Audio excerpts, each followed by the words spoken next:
And so the question for the Hebrews and for us as well is, why would we ever turn or return to any mere man to intercede for us on the earth?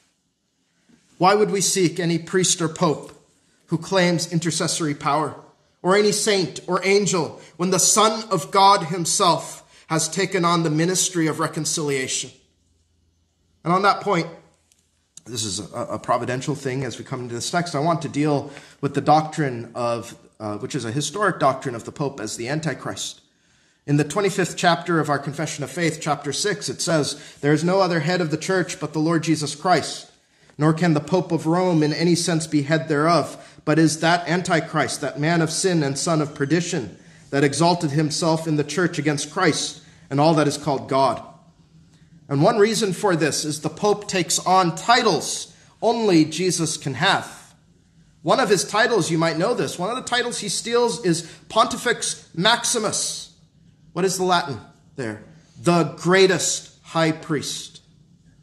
The greatest high priest. That is blasphemy of the highest order, friends. When the Bible has one who is called the great high priest, one only, and it's not Aaron, and it's not Francis, but it is Jesus Christ. And for the Pope to take that on is blasphemy when the Son of God has that title alone. And boys and girls, as you might wrestle with that part of the confession, the reason for this is anti in Antichrist in the Greek means not just against Christ, but in the place of Christ as well. That's why in 2 Thessalonians 2:4 we read that Antichrist is he who opposeth and exalteth himself above all that is called God or that is worshipped, so that he as God sitteth in the temple of God, showing himself that he is God.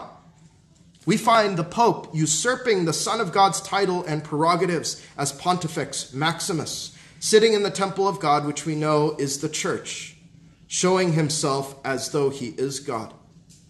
But only a crude imitation and usurpation of Jesus, the great high priest in heaven.